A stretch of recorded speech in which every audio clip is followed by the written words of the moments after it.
ಪ್ರೀತಿಯ ಮಕ್ಕಳೇ, ಈ ದಿನ ನಾನು ಗಣಿತ ಪರಿಷ್ಕೃತ ಕನ್ನಡ ಮಾಧ್ಯಮ 5ನೇ ತರಗತಿ ಭಾಗ 2ಕ್ಕೆ ಸಂಬಂಧಿಸಿದ ಹಾಗೆ ಅಧ್ಯಾಯ 4 ದಶಮಾಂಶ ಭಿನ್ನರಾಶಿಗಳಿಗೆ ಸಂಬಂಧಿಸಿದ ಹಾಗೆ ಅಭ್ಯಾಸ 4.1ರ ಲೆಕ್ಕಗಳನ್ನು ಮಾಡುವುದು ಹೇಗೆ ಎಂಬುದರ ಬಗ್ಗೆ ತಿಳಿಸ್ಕೊಡ್ತೀನಿ ಮಕ್ಕಳೇ. ಇಲ್ಲಿ 1ನೇ ಟೈಪು ಕೆಳಗಿನ ದಶಮಾಂಶಗಳನ್ನು ಓದಿ ಮತ್ತು ಪದಗಳಲ್ಲಿ ಬರೆಯಿರಿ ಅಂತಿದೆ. 1ನೇ ಲೆಕ್ಕ 0.5, 2ನೇ ಲೆಕ್ಕ 0.13, 3ನೇ ಲೆಕ್ಕ 1.7, 4ನೇ ಲೆಕ್ಕ 5.2 ಇದೆ. ಇದನ್ನು ಓದಿ ಪದಗಳಲ್ಲಿ ಬರೆಯುವುದರ ಬಗ್ಗೆ ತಿಳಿಸ್ಕೊಡ್ತೇನೆ ಮಕ್ಕಳೇ. 1ನೇದು 0.5. ಇದನ್ನು ಪದಗಳಲ್ಲಿ ಬರೀಬೇಕಾದ್ರೆ 0.5 ಎಂದು ಬರೀಬೇಕು. 2ನೇ ಲೆಕ್ಕ 0.13, ಅದನ್ನೇ ಪದಗಳಲ್ಲಿ 0.13. 3ನೇ ಲೆಕ್ಕ 1.7, ಹಾಗೆ 4ನೇ ಲೆಕ್ಕ 5.21 ಎಂದು ಪದಗಳಲ್ಲಿ ಬರೀಬೇಕು. ಈಗ 2ನೇ ಟೈಪ್ ಹೆಡ್ಡಿಂಗ್ ಏನಿದೆ ನೋಡೋಣ. ಇಲ್ಲಿ ಕೆಳಗೆ ಕೊಟ್ಟಿರುವುದನ್ನು ಸಂಖ್ಯೆಗಳಲ್ಲಿ ಬರೆಯಿರಿ. ಈ 1ನೇ ಲೆಕ್ಕ ಏನಿದೆ 0.12 ಇದೆ. ಇದನ್ನು ಸಂಖ್ಯೆಯಲ್ಲಿ ಬರೆಯುವುದು 0.12. ಹಾಗೆ 2ನೇ ಲೆಕ್ಕ 6.8. 2ನೇ ಲೆಕ್ಕ 6.8. ಇಲ್ಲಿ ಉತ್ತರವನ್ನು ಬರೆದಿದ್ದೇನೆ, ಇಲ್ಲಿ ಗಮನಿಸಿ ಮಕ್ಕಳೇ. ಹಾಗೆ 3ನೇ ಲೆಕ್ಕ 10.5. ಇಲ್ಲಿ 10.5 ಎಂದು ಬರೆಯಬೇಕು. ಹಾಗೆ 4ನೇ ಲೆಕ್ಕ 4.02. ನೋಡಿ, 4ನೇ ಲೆಕ್ಕ 4.02. 5ನೇ ಲೆಕ್ಕ 6.84. ಹಾಗೆ ಈ ರೀತಿ ಸಂಖ್ಯೆಯಲ್ಲಿ ಬರೀಬೇಕು, 6.84. 6ನೇ ಲೆಕ್ಕ 108.06. ನೋಡಿ, 108.06 ಎಂದು ಬರೆದಿದ್ದೇನೆ. 3ನೇ ಟೈಪು ಬಿಟ್ಟ ಜಾಗಗಳನ್ನು ತುಂಬಿರಿ ಅಂತಿದೆ.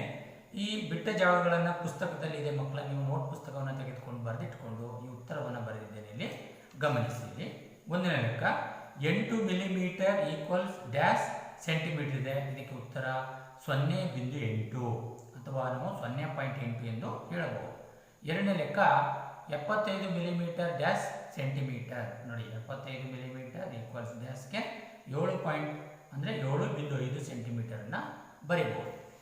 ಹಾಗೆ 3ನೇ ಲೆಕ್ಕ 8 ಸೆಂಟಿಮೀಟರ್ ಈಕ್ವಲ್ಸ್ ಡ್ಯಾಶ್ ಸೆಂಟಿಮೀಟರ್ ಇದೆ. ಇದಕ್ಕೆ 8.5. 4ನೇ ಲೆಕ್ಕ 525 ಮಿಲಿಮೀಟರ್ ಈಕ್ವಲ್ಸ್ ಡ್ಯಾಶ್ ಸೆಂಟಿಮೀಟರ್ಗೆ 52.5 ಎಂದು ನಾವು ಉತ್ತರವನ್ನು ಬರೀಬೇಕಾಗುತ್ತೆ. ಈಗ ಮುಂದುವರೆದು 4ನೇ ಟೈಪ್ ಹೋಗೋಣ. 4ನೇ ಟೈಪಲ್ಲಿ ಬಿಟ್ಟ ಜಾಗಗಳನ್ನು ಭರ್ತಿ ಮಾಡಿ ಅಂತಿದೆ ಮಕ್ಕಳ. ಇಲ್ಲಿ 1ನೇದು 8 ಸೆಂಟಿಮೀಟರ್ ಡ್ಯಾಶ್ ಮೀಟರ್, 2ನೇದು 72 ಸೆಂಟಿಮೀಟರ್ ಡ್ಯಾಶ್ ಮೀಟರ್, 3ನೇ ಲೆಕ್ಕ 375 ಸೆಂಟಿಮೀಟರ್ ಡ್ಯಾಶ್ ಮೀಟರ್, ಹಾಗೆ 4ನೇ ಲೆಕ್ಕ 4 metre 80 centimetre equals dash metre, ಹಾಗೆ 5ನೇ ಲೆಕ್ಕ 15 metre 6 centimetre equals dash centimetre. ಇದು 44ನೇ ಪುಟದಲ್ಲಿ ಇದೆ. ಇದಕ್ಕೆ ಉತ್ತರಗಳನ್ನು ನೋಡೋಣ. ಇಲ್ಲಿ 8 ಸೆಂಟಿಮೀಟರ್ ಈಕ್ವಲ್ಸ್ ಡ್ಯಾಶ್ ಮೀಟರ್ಗೆ 0.08 ಎಂದು ಮೀಟರ್ ಬರೀಬೇಕು. ಹಾಗೆ 2ನೇದು 72 ಸೆಂಟಿಮೀಟರ್ ಈಕ್ವಲ್ಸ್ ಡ್ಯಾಶ್ ಮೀಟರ್ಗೆ 0.72. ಹಾಗೆ 3ನೇ ಲೆಕ್ಕ 375 ಸೆಂಟಿಮೀಟರ್ ಈಕ್ವಲ್ಸ್ ಡ್ಯಾಶ್ ಮೀಟರ್ಗೆ 3.75 ಎಂದು ಉತ್ತರವನ್ನು ಬರೀಬೇಕು. 4 8 ಮೀಟರ್ 80 ಸೆಂಟಿಮೀಟರ್ ಇದೆ ಈಕ್ವಲ್ಸ್ ಡ್ಯಾಶ್ ಮೀಟರ್ಗೆ 8.80 ಮೀಟರ್. ಹಾಗೆ 5ನೇ ಲೆಕ್ಕ 4 ಮೀಟರ್ 80 ಸೆಂಟಿಮೀಟರ್ ಇದೆ. ಇದಕ್ಕೆ ಉತ್ತರ 4.80 ಮೀಟರ್. ಹಾಗೆ 6ನೇ ಲೆಕ್ಕವನ್ನು ಸಹ ಮಾಡಿದ್ದೇನೆ ಮಕ್ಕಳು. ಇಲ್ಲಿ 1 ಲೆಕ್ಕ ಎಕ್ಸ್ಟ್ರಾ ಆಗಿದೆ. ಹಾಗೆ 15 ಮೀಟರ್ 6 ಸೆಂಟಿಮೀಟರ್ಗೆ 15.6 ಮೀಟರ್ ಎಂದು ನಾವು ಬರೀಬೇಕಾಗುತ್ತೆ. ಇದಿಷ್ಟು ಮೀಟರ್ ಸೆಂಟಿಮೀಟರ್ಗೆ ಸಂಬಂಧಿಸಿದ ಹಾಗೆ ತಿಳಿಸ್ಕೊಟ್ಟಿದ್ದೀನಿ. ಮುಂದುವರೆದು 5ನೇ ಟೈಪ್ ದಶಮಾಂಶ ಭಿನ್ನರಾಶಿಗಳನ್ನು ಬರೆಯಿರಿ.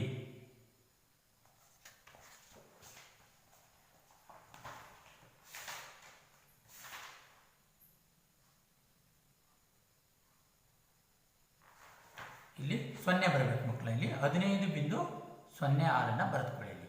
6ನೇದು 15 ಮೀಟರ್ 6 ಸೆಂಟಿಮೀಟರ್ಗೆ 15.06 ಮೀಟರ್ ಬರೀಬೇಕು.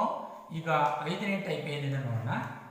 ಇಲ್ಲಿ ಹೆಡ್ಡಿಂಗ್ ಸ್ವಲ್ಪ ತಪ್ಪಾಗಿದೆ ಮಕ್ಕಳಲ್ಲಿ. ದಶಮಾಂಶ ಭಿನ್ನರಾಶಿಗಳಲ್ಲಿ ಬರೆಯಲಿದೆ, ಆದರೆ ಇಲ್ಲಿ ಈ ಒಂದು ಹೆಡ್ಡಿಂಗನ್ನು ಬೇಡ. ಇಲ್ಲಿ ಪೈಸೆಗಳು ರೂಪಾಯಿಗಳಲ್ಲಿ ಬರೀಬೇಕು. ದಶಮಾಂಶ ಕ್ರಮದಲ್ಲಿ ರೂಪಾಯಿಗಳಲ್ಲಿ ಹೇಗೆ ಬರೆಯೋದು ಎಂಬುದನ್ನು ನಾನು ತಿಳಿಸ್ಕೊಡ್ತೇನೆ. ಇಲ್ಲಿ 75 ಪೈಸೆಗಳು ಈಕ್ವಲ್ಸ್ ರೂ ಚಿಹ್ನೆ ಇದೆ. ಇದಕ್ಕೆ ನಾವು 0.75 ಎಂದು ನಾವು ಬರೀಬೇಕು. ಹಾಗೆ ಎರಡನೇದು 10 ರೂಪಾಯಿಗಳು ಮತ್ತು 25 ಪೈಸೆಗಳಿದೆ. ಇದಕ್ಕೆ ರೂ ಚಿಹ್ನೆ ಇದೆ, ಇಲ್ಲಿ 10.25 ಎಂದು ಬರೀಬೇಕು. ಹಾಗೆ ಮೂರನೇ ಟೈಪು 870 ಪೈಸೆಗಳು ಈಕ್ವಲ್ಸ್ ಉತ್ತರ ರೂ ಚಿಹ್ನೆ 8.70 ಎಂದು ಬರೀಬೇಕು. ಹಾಗೆ ನಾಲ್ಕನೇದು 782 ರೂಪಾಯಿಗಳು ಮತ್ತು 10 ಪೈಸೆಗಳಿಗೆ ರೂ ಇದೆ, ಇಲ್ಲಿ 782.10 ಎಂದು ಬರೀಬೇಕು. ಅಂದರೆ ಇಲ್ಲಿ 782 ರೂಪಾಯಿ 10 ಪೈಸೆ ಆಗುತ್ತೆ. ಇಲ್ಲಿ ಐದನೇದು 2050 ಪೈಸೆಗಳು ಈಕ್ವಲ್ಸ್ ರೂ ಚಿಹ್ನೆ 20.50 ಎಂದು ಬರೀಬೇಕಾಗುತ್ತೆ. ಇಲ್ಲಿಯ ತನಕ ಅಭ್ಯಾಸ 4.1 ತಿಳಿಸ್ಕೊಟ್ಟಿದ್ದೀನಿ ಮಕ್ಕಳ. ಮುಂದುವರೆದು ನಾವು ಇಲ್ಲಿ ಮನೆ ಕೆಲಸವನ್ನು ಕೊಟ್ಟಿದ್ದೇನೆ, ಇದು ಮನೆಯಲ್ಲಿ ಅಭ್ಯಾಸ ಮಾಡಿ. ಒಂದನೇ ಲೆಕ್ಕ 10 centimetre 7 millimetre equals dash centimetre. ಹಾಗೆ ಎರಡನೇದು 55 ಸೆಂಟಿಮೀಟರ್ ಈಕ್ವಲ್ಸ್ ಡ್ಯಾಶ್ ಮೀಟರ್.